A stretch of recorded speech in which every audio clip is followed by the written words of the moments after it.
पुण्यात्माओं, प्रसंग चला था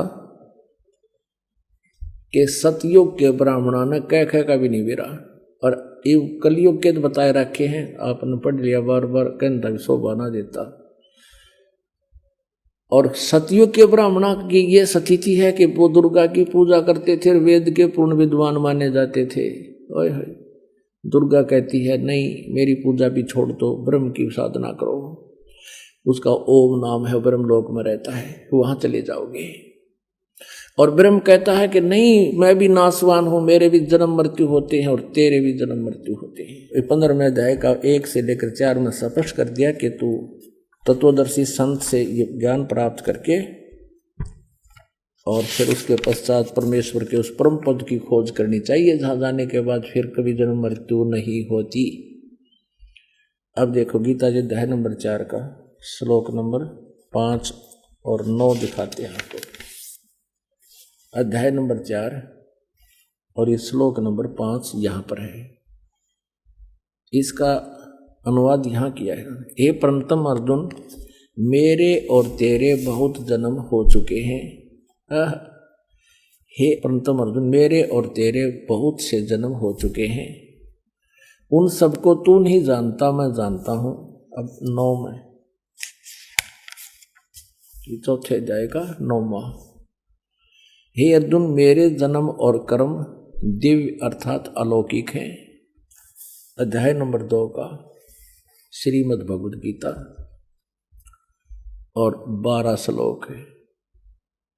न तो ऐसा ही है कि मैं किसी काल में नहीं था, अथवा तू नहीं था, अथवा ये राजा लोग नहीं थे, और न ऐसा ही है कि इससे आगे हम सब नहीं रहेंगे।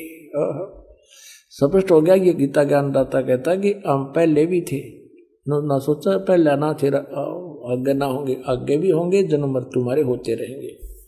अब 17वें श्लोक में, दूसरे अध्याय का 17वां श्लोक देखिएगा। इसमें कहा कि नाश रहित तो उसको जान, जिससे ये संपूर्ण जगत दृश्य वर्ग व्याप्त है, इस अविनाशी का विनाश करने में कोई भी समर्थ नहीं है। और 18वें अध्याय के 62वें श्लोक में इसलिए कहा कि अर्जुन तू सर्वभाव से उस परमेश्वर की शरण में जा। 18वां का है 62वें श्लोक में, हे अर्जुन सब प्रकार से उस परमेश्वर की शरण में जा। सब प्रकार माने सबकी पूजाएं त्याग कर उसकी शरण में जा। उस परमात्मा की कृपा से ही तू परम शांति को तथा सनातन परम धाम को प्राप्त होगा, फिर तेरी जन्म मृत्यु नहीं होगी। पुण्यात्माओं, कुछ भक्त जन ये समझते हैं कि संत रामपाल जो है ब्रह्मा विष्णु महेश की जो है ना आलोचना करता है। नहीं, और ये भी कहते हैं कि ब्रह्मा विष्णु महेश जी की पूजाएं छुड़वाता है। पुण्यात्माओं, ना तो कुछ छोड़ना है, हमने अपनी साधना को शास्त्र अनुकूल करना है, जो हमारे सदग्रंथों में लिखा, जिससे हमें लाभ होगा। जैसे संसार रूपी एक वृक्ष है, अभी आपने देखा, और पुण्यात्माओं आप जी ने कोई आम का पेड़ बोना है, आप जी ने कोई भक्ति कर्म करना है, आम का पौधा बीजना है, तो कैसे बीजोगे? उसको जड़ की तरफ से गमले में तो पौधा बनाओगे और फिर मिट्टी में भी गड्ढा खोद कर जड़ की तरफ से लगाओगे, और फिर जड़ की सिंचाई करोगे, मूल की, जड़ों की। तो जड़ की यानी मूल की सिंचाई करने से संसार रूपी ये पौधा बड़ा होगा और फिर टहनियां के फल होंगे, लगेंगे। परमात्मा कहते हैं अक्षर पुरुष एक पेड़ है, निरंजन वा की डार, और तीनों देवा शाखा हैं, ये पात रूप संसार। अब देखिएगा, सीधा बीजा हुआ लगाया हुआ भक्ति रूपी पौधा, ये है एक पौधे को बीजने का प्रॉपर वे, सुचारू विधि ये है। नीचे को जड़ है, जड़ को मिट्टी में या गमले में पौधा बनाया है, फिर इसको गड्ढा खोदकर मिट्टी में डाला जाए और फिर जड़ की पूजा करे।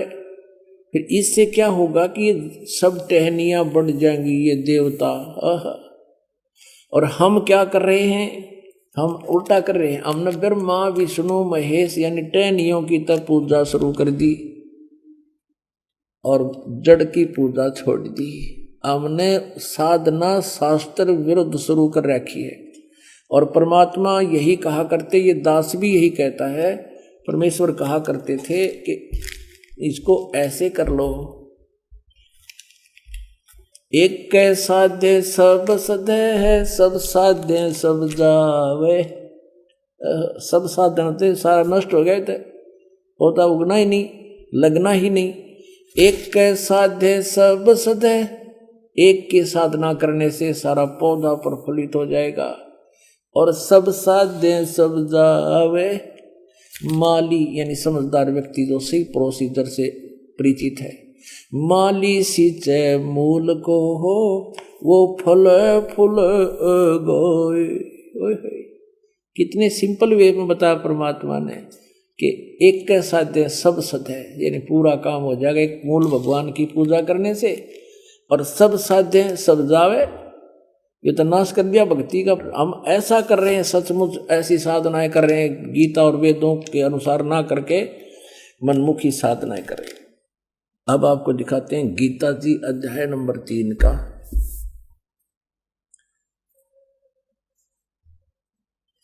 ये श्रीमद् भगवत गीता देखिएगा, श्रीमद् भगवत गीता जयदयाल गोविंद का इसके अनुवादक है। और यहाँ देखना मंत्र नंबर 10 से हम लेंगे अध्याय नंबर 3 का।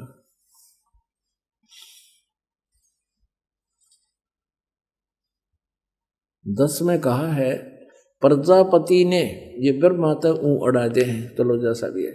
प्रजापति ब्रह्मा ने कल्प के आदि में यज्ञ सहित प्रजाओं को रचकर उनसे कहा कि तुम लोग इस यज्ञ के द्वारा, यज्ञ माने शास्त्र अनुकूल साधना के द्वारा वृद्धि को प्राप्त हो, और यह यज्ञ यदि शास्त्र अनुकूल साधना तुम लोगों को इच्छित भोग प्रदान करने वाला हो।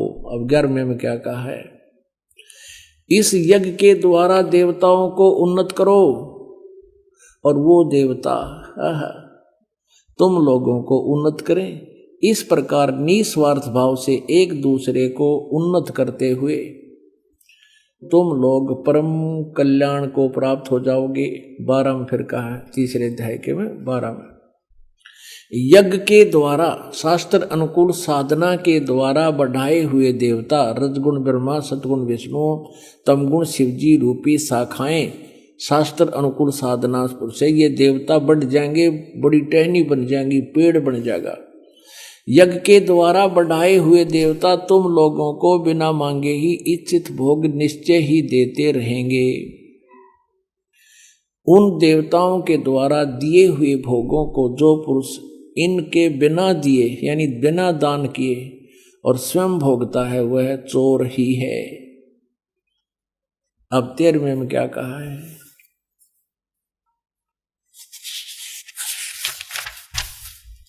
यज्ञ से बचे हुए अन्न को खाने वाले श्रेष्ठ पुरुष सब पापों से मुक्त हो जाते हैं। जो पापी लोग हैं अपना शरीर पोषण करने के लिए ही अन्न पकाते हैं, वे तो पाप को ही खाते हैं।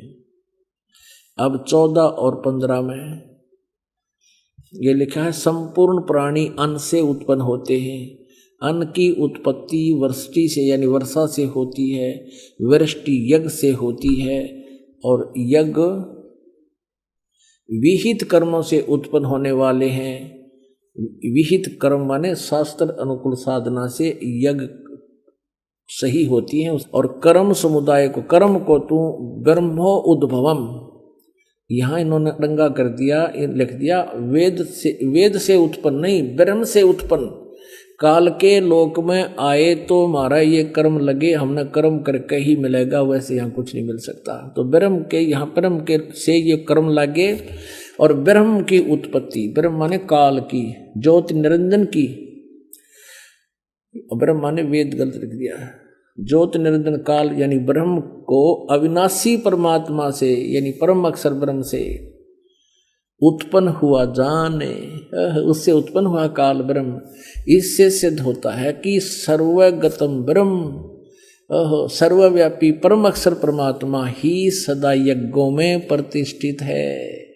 सभी धार्मिक अनुष्ठानों में, शास्त्र अनुकूल साधना में परम अक्षर ब्रह्म, परम अक्षर परमात्मा या परम अक्षर ब्रह्म, सर्वगतम ब्रह्म ही प्रतिष्ठित है। उसको, उसी को इष्ट मान के पूजा करनी चाहिए, उसी को, उस संसार रूपी पौधे के मूल को पूजना चाहिए, फिर वो सबको लाभ होता है। अब दिखाते हैं।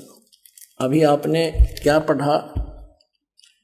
गीता जी अध्याय नंबर 3 के और श्लोक नंबर 10 में कहा है कि इस प्रारंभ में कल्प के आदि में प्रजापति ब्रह्मा ने कहा था कि तुम लोग धार्मिक शास्त्र अनुकूल साधना करो और उससे तुम्हें ये इच्छित भोग देगा। और फिर 11 में कहा कि इस ज्ञान के द्वारा देवताओं को उन्नत करो और वे देवता तुम लोगों को उन्नत करें, एक दूसरे को उन्नत करके ऐसे तुम परम कल्याण को प्राप्त हो। अब 12 में लिखा है कि यज्ञ के द्वारा बढ़ाए हुए देवता तुम लोगों को बिना मांगे इच्छित भोग देते रहेंगे, और फिर उनसे मिला हुआ जो कुछ है और तुम उसमें से दान नहीं करते तो फिर तुम चोर हो। पुणात्माओं, क्या स्पष्ट हो गया कि इन यज्ञ से बढ़े हुए देवता रजगुण ब्रह्मा, सतगुण विष्णु, तमगुण शिव जी, अक्षर पुरुष एक पेड़ है, निरंजन वाकी डारे, तीनों देवा शाखा हैं, ये पाते रूप संसार।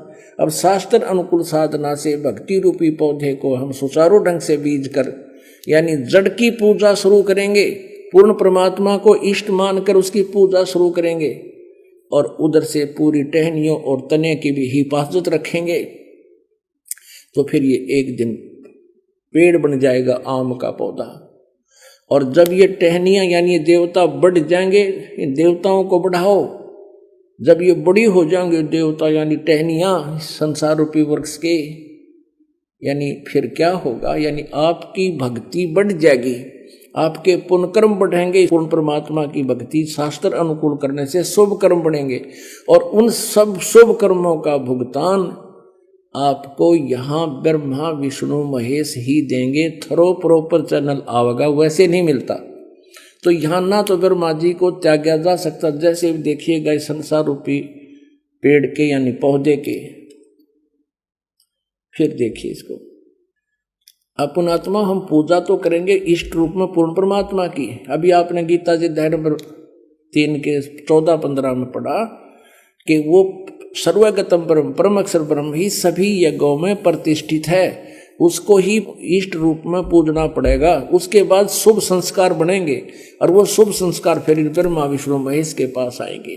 और हम तो ये पात रूप हैं, हम तो आगे हैं इनसे, हमारे को जो कुछ भी मिलेगा हमारे शुभ संस्कार बनेंगे। इस तरह से पूर्ण परमात्मा को इष्ट मानकर पूजा करेंगे और उस का प्रतिफल ब्रह्मा विष्णु महेश के पास आओगा।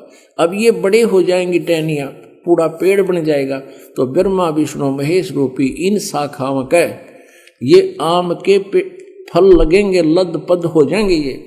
और इस सुचारू साधना करने से ये टहनियाँ बिना मांगे फल दिया करेगी। यानी शास्त्र अनुकूल साधना पूर्ण परमात्मा परम अक्षर ब्रह्म कबीर जी की इष्ट रूप में मानकर उसकी पूजा प्रारंभ करेंगे, तो ब्रह्मा विष्णु महेश तीनों देवता रूपी शाखा हमें बिना मांगे फल देंगे, अपने आप देंगे।